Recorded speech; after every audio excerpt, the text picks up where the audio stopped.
I was 17 years old, paddling in a Hawaiian outrigger canoe race, far out in the ocean. It was a rough day, and the wind whipped against our paddles, threatening to rip them out of our hands. Seat 3 and 4 weren't even paddling. Their bodies were draped over the ama, the outrigger, pressing desperately against the swell that just a moment ago nearly flipped our canoe. Just 1 hour earlier on shore, our coach read the weather conditions and encouraged us to capture the energy from the wind into our arms, into our every stroke, and imagine that there was a bubble surrounding our canoe within which there was peace and calm. We were in the lead, and the other women in my canoe were skilled and committed to their roles. Our steerswoman would navigate us through the storm. Seats 3, 4, and 5, the power seats, would drive us upright and forward. I was in seat 1, the stroker, and with seat 2, we set the pace. Too fast, the crew would burn out. Too slow, we wouldn't reach our destination. As we rounded the buoy, we could see the chaos unfolding before us. Several canoes had flipped over and small heads bobbed in the deep ocean. The escort boat seemed miles away, and my heart was racing. At that moment, all that existed was our canoe, my teammates, and the threat. And this was our world. The world was in danger. Tightening my grip, I thrust my paddle into the water as we came out of the turn. He wa'a he moku he wa'a. The canoe is an island. The island is a canoe. This Hawaiian proverb highlights the finite resources of our shared canoe and has powerful resonance today. We are in one canoe, and that canoe is island Earth. This concept is familiar to all of us living in Hawai'i. It builds on more than 1,000 years of ancient wisdom, even as it comes as a new idea for the rest of the world. Master navigator Nainoa Thompson talks about Hawai'i being the starlight, leading the world towards the balance, using a legacy of indigenous knowledge multiplied by great science. And this vision has captured the imagination of the world at a time that the Earth is at a dangerous crossroads. Our canoe is about the resources and the supplies we take with us on our journey, as well as the people. And on that day out in the ocean, it was about the 6 women in my canoe working together to navigate difficult conditions. And today the world faces immense challenges, from climate change and global pandemics, severe weather events, to the threat of economic collapse. You've heard this all before, and you might be feeling just a little bit helpless. Because islands, including the Hawaiian Islands, are particularly vulnerable to these threats. And yet the world's major economies, not islands, are the ones calling the shots at the climate talks. If islanders were sitting at the table, at the climate negotiations, I believe the outcome would be radically different, and this is why. If you want to address the climate crisis and achieve the Sustainable Development Goals, or the SDGs, then you need to think and act like an islander through island values. And today I'm going to tell you how thinking and acting like islanders on island Earth will lead us through the climate crisis. I grew up on an island. I was raised in Manuwili Valley in the Ahupua of Kailua on the island of Oahu, home to ancient sites, agricultural lands, native and endangered plants and animals, historic roads, wetlands, and streams. Growing up in Hawaii, you get used to managing certain misperceptions, like my 5th grade pen pal from Minnesota who asked if I lived in a shack on the beach. No, that would cost like $24 million. People from Hawaii can't afford to live on the beach. But what does it mean to think and act like an islander? Islanders are good at cooperating because they have to be. In part, it's because we depend on each other, but also because we can't get away from one another. In Hawaii, we refer to our elders as auntie and uncle. As a kid in Hawaii, you're never entirely sure who your real aunties and uncles are, and eventually it becomes a bit awkward to ask. But aunties and uncles are everywhere, helping to raise us, instilling island values into our actions, and keeping an eye out on us. Living on an island and growing up on an island, there's a big chance that you'll be working with somebody who didn't choose you for the 7th grade dodgeball team. You might also be finding yourself serving on a board with the former president of your school. so you better get good grades. Islanders are also good at cooperating because they can see the edge of their resources. And you retreat on an island, you quickly hit the other side. So cooperation is an imperative because your very survival might depend on it. Despite their finite resources, Native Hawaiians supported a population of up to 1 million people prior to European contact through sustainable resource management. And these self-sufficient communities, or ahupua'a, managed resources to ensure abundance for future generations. It's what you might call the original circular economy. And from this physical reality, island values were forged, such as malama, to steward, and kuleana, responsibility, and aloha. Children growing up in an island are taught that they are only as healthy as the earth, and if they take care of the land will take care of them.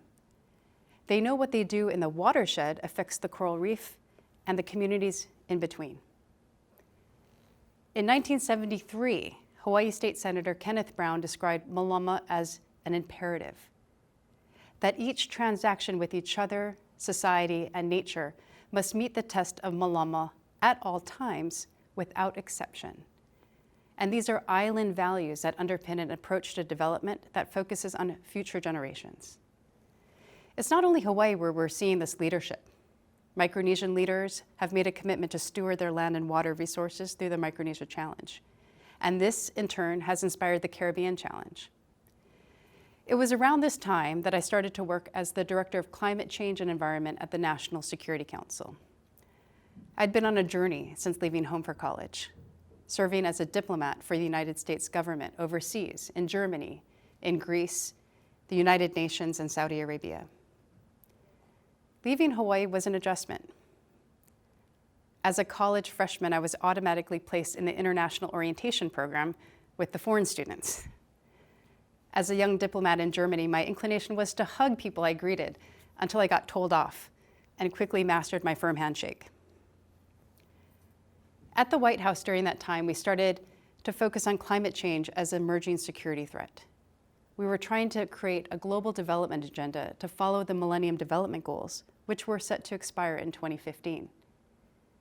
Thinking like an islander, I prioritized collaboration, and we convened people from across government so that their specialties could guide our discussions with other countries. And from this collaborative effort, the Sustainable Development Goals emerged and were agreed to by all members of the United Nations. The challenge before us now is how to achieve the 17 goals within this decade. These goals encourage us to see the connection in between climate change and development and address the climate crisis within a broader system that manages trade-offs between food security and housing, natural resources, clean energy, and access to affordable transportation. And it's these in-between spaces that can be messy and complicated and require cooperation. Simply put, the SDGs are the new economic, social, political system, the modern ahupua'a, and we need to think like islanders to achieve them. Hawaii is leading the way. It's delivering against the global goals at the local level. It has its own approach to sustainability, the Aloha Plus Challenge, that predates the SDGs. The community came together, identified goals, developed metrics to track progress, and now a network of over 150 individuals and institutions collectively steward this commitment. They look at progress and they mobilize action.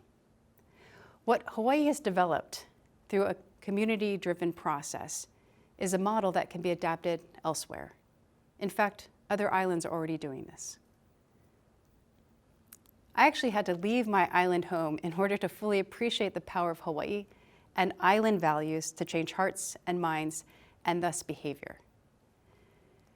The key to this is a concept I call a host culture kid, borrowing from the idea of a third culture kid. Now, third culture kids spend their developmental years in a foreign culture. They have distinct interpersonal behaviors, work-related norms, and codes of lifestyle. To put it another way, they can speak 3 languages, but they can't tell you what a Twinkie is. I'm a hybrid of a third culture kid. I'm a host culture kid. Growing up in Hawaii, island values and context significantly shape the way I view the world. For example, before I moved to Boston and experienced my first snowmageddon, I was actually convinced that I got frostbite at Volcano National Park in 4th grade. It was seriously cold.